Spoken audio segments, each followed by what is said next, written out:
This is how to glow up your life, reinvent yourself, and excel in every part of your life. Hey guys, Caitlin here. Welcome back to another video. Today we are going to be talking about glowing up your life and excelling in every part of your life as you can. I'll be talking about physically, mentally, professionally, and socially, so I hope you guys enjoy. Let's get into it. The first section is physically. So I feel like when you are glowing up, I'm going to use this analogy. So let's say you have a messy room and you clean it up. Like when you first come into the room, like after it's been messy and you cleaned it up, it literally feels like a whole new different room and new experience. That is kind of how I'm going along with this. I feel like when you are trying to reinvent yourself, it's kind of like it's really important that you're also kind of like taking care of yourself, because it's sort of like, or at least a physical change, because it feels sort of like a tangible result of a new person, right? If you're trying to reinvent yourself and glow up your life. So it doesn't necessarily need to be like a big change. It can be subtle, it can be small. There are 3 tips I really have for this physical appearance section, which is first one being that you need to get working out or do a sport. I don't like working out, to be honest. Maybe you don't either, or maybe you love to work out. But here are my tips if you don't like to work out. So I don't really like working out, right? But I found different methods of working out that I do like. So for example, I don't really like weightlifting. So I figured out that I really love hiking. I figured out that I don't like running. Now I do volleyball. So I've just found different ways of movement that I found really fun and enjoyable, and you need to be able to find different methods of enjoying movement and working out. The next category that's really important is eating well. You want to make sure that you are getting your new nutrition, like you're eating nutritious foods, you're getting your protein in, you're eating vitamins, veggies, fruits, and water, just making sure that you are fueling your body well. If you have ever eaten a fast food lunch or dinner as opposed to, a homemade dinner, you can feel the difference in your body. At least I do, right? Like I feel like when I eat fast food and I get into a food coma like that, like so quick, you'll catch me an hour, 2 hours after I eat fast food, I'm out of it. I'm so freaking tired. But when I have regular homemade food, I'm not feeling as tired in comparison to eating fast food. Maybe I'm having my afternoon slump, but either day, like when I do eat fast food, my body doesn't feel as energetic as it could. Going back to physically, some couple trips that I feel like would help physically, making sure that I feel my best is, and feeling sort of a new change, would be getting a new hairstyle, changing the way you dress, the style you wear. Another one would be finding a new makeup style, hairstyles. So I really recommend going on Pinterest and creating a Pinterest board and figuring out different styles you like. Maybe it's Y2K, maybe it's street style, maybe it's basic, maybe it's preppy for your style, but you want to figure out a way that you want to look at these pictures and be like, can I really envision myself wearing this? Does this look comfortable? Is this, would this look flattering on me? And just going through that thought process. And I feel like a haircut and a hairstyle, I feel like your hair really does carry a good amount of, weight. And I feel like when you do cut off some of your hair, whether it's 2 inches, 3 inches, it really symbolizes like a new beginning and a new change. So whether it's dyeing your hair, getting hair lights, chopping it off, I feel like having a physical change can really help you feel like, like a clean room. But it also does not have to be that drastic. If you like the way you dress, your hair and everything, that's so fine. A more subtle way would be literally just cleaning your room. Or it could be literally like your shower routine. Let's say you're kind of running low on your shampoo and conditioner and body wash, you're changing it out for different brands. Like you used to wear like fruity scents, now you have changed to vanilla scents. It's subtle things like that. I feel like it signals to your brain like, I am embracing a new version of myself. So I feel like that is why physical is also just kind of important, as symbolizing to you like, it's a new beginning. This is going to be the professional section. So I know I have a lot of people from college and post-grad. So keep on watching that. If you're in high school or middle school, I really recommend watching this video. This is my high school everything you need to know. Check that video out. But yeah, so professionally, the advice I really have for you guys is you want to make sure that if you don't have an internship, let's say you're in uni. I'm in uni right now. I'm in college. And honestly, my advice is you need to get on LinkedIn. You have to get on that LinkedIn A game, figure out what industries you want to work in, figure out what you like and don't like, what job opportunities you're looking for.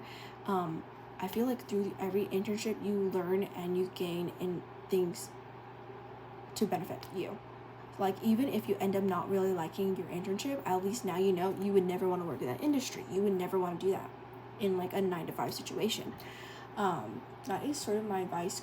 Get good grades, go to office hours, get involved as much as possible, network. Like, you will never be in an environment where you're surrounded by so many not like-minded, but so many multidisciplinary students in one area in your life. Like, so many people are in the same age, come from different parts of the world. Like, this is your moment to shine and really get to know people and make those connections.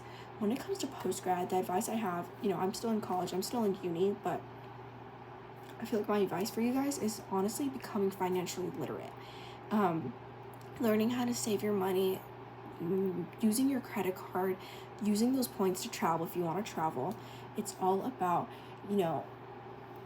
really creating a routine and figuring out like a side hustle, small business, or getting the promotion in your company. It's really about making sure, because I feel like professional and financial go hand in hand together. So you want to make sure that you are like trying to set yourself up best for success. And if you do work a 9-to-5, I feel like what's really important is your 5 to 9. So after you're done with work at 5, what does the rest of your routine look like for the rest of the day? Are you just really tired? If so, I feel like it's best to figure out a routine of how to prepare yourself so you don't feel tired during your 5 to 9. Like, what can you change up in your routine to set yourself up best for success? So maybe if you want to leave your job, you can leave your job by creating another side of income. And that is all I have for this section. Mental. Okay, so for this section, I'm going to be talking about 2 things. The first one being, you want to be a student of life. You want to be always continuing to learn something new. Whether it's reading a book, listening to a podcast, watching informative YouTube videos, you always want to be continuously trying to learn because it's really good for your brain. And I think there was an article talking about how the more if you continue to learn every single day, you are actually going to be like living longer. It's healthy for you. And I feel like whenever you're trying to learn something new, you can apply it into different parts of your life. Or if not, it could be just out of pure enjoyment, right? But I feel like learning new things can honestly be so beneficial. So for example, if you're trying to be a lawyer, then you are probably keeping with politics, right? Maybe you're reading CNN or Fox News, or maybe you're reading like SCOTUS cases every week. And by keeping up to date and just learning new things, it's just super healthy for you and it's good for you. The next thing I have for mentally is making sure you have a good mindset. Comparison is the thief of joy. Do not compare yourself to other people. Everyone is on a different path. Everyone has their own situations that you don't know what they're going through at all.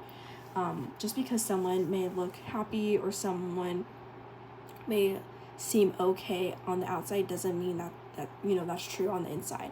All I'm saying is that comparison is really the thief of joy, and it's really important to adopt an abundance mindset, a positive mindset, and to be confident. Confidence does take time to grow, and I'm still trying to grow it myself. But the way to become more confident is by showing up. So you say you're going to do something, you're going to do it. You say you're going to come at this time, you're going to do it. And the more times you continue to show up for yourself, that is how you develop that confidence. Another way to develop your confidence is by facing your fears and venturing outside of your comfort zone. So that could be giving a speech out in front of a really big crowd. That is something you could be scared of, but you do it anyways. You do it and you feel so much better afterwards, and it's no longer a fear of yours. By doing that and taking on your fears one by one, it really solidifies to yourself, and it lets your brain know I can do this, and it wasn't as scary as I thought it would be. and it makes you more confident to jump at opportunities and risk when they do happen. It's really important to make sure that you are always just trying to improve yourself, not only physically, professionally, but also mentally. And ways you can do that is by journaling, doing rejection therapy, depending on whether or not, go to an expert to figure out if that would be good for you. Doing rejection therapy, or just showing up for yourself.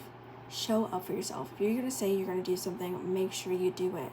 For example, let's say I told my friend, one of my friends reached out to me and she was like, can you pick me up from the airport at 5:30 a.m.? I'm going to tell you right now, my ass is going to get up at 4:30 and I'm going to be at the fucking airport at 5:30. It's going to be super early, I'm going to be super tired, but I'm going to be there. Now, if I tell someone I'm going to be up at 5:30, I better make sure my ass is up, right? If I tell myself tomorrow I'm going to wake up at 5:30, but I don't wake up, I'm like, oh, let me go back to bed.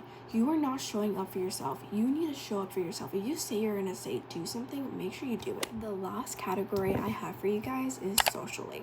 So just as much as it's important to be, mentally, physically, and professionally excelling, it's also really important that socially you are also excelling somewhat.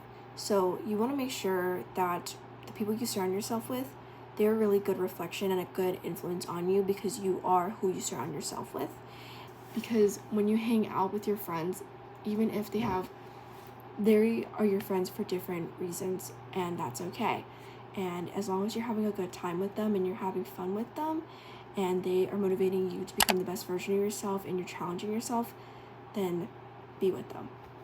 The next thing I have socially is you want to make sure you are balancing your schedule really well. So while you are doing all your academics and everything, it's just as important to squeeze in social time.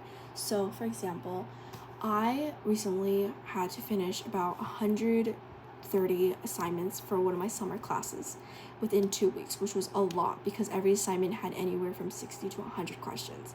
So I had to do that within 2 weeks. And after that, I decided to treat myself by going to get lunch with some of my friends. And by doing so, it was sort of like a treat, and it was sort of like a reward system. And by having that, it was like, oh, my hard work paid off. So you want to make sure that whether it's you have a 3-month project, maybe you're able to go on vacation and you can plan a quick road trip or a quick trip. And honestly, it doesn't even need to be a trip. It can be literally a planning, a girls' night in your apartment. Just by having those little things you can look forward to within your week, it makes life and working really beneficial, because it's like an incentive. It is something you're working towards, and it's a goal. My 2 last final goals, which I feel like are the most important, is one, you want to make sure you have some hobbies that you cannot monetize. Hobbies that let you disconnect, that are not on your phone, and actually make you feel really happy and just feel grounded. Whether it's, I love to color, so coloring, pottery, crocheting, cooking, baking, golf. You want to find something where it's sort of like an outlet for yourself, and it will feel so good after coming back from a long day at work, at school, and just having a hobby you can do that lets you get off from the screen. The last and final tip I have for you guys is create a vision board. I cannot emphasize creating a vision board more than anything. And you want to create a vision board for every 3 months. You want to write your goals down. You want to reflect and sort of do a goal, like a little life audit. You want to figure out what is working, what is not working, how am I working towards my goals, and what does that look like? You want to look back at it almost every single day. What do I need to do today so I'm making sure I'm reaching these goals? Okay guys, that is the end of this YouTube video. Comment down any video ideas you guys have, any questions you guys have. I'll be sure to get to your comments.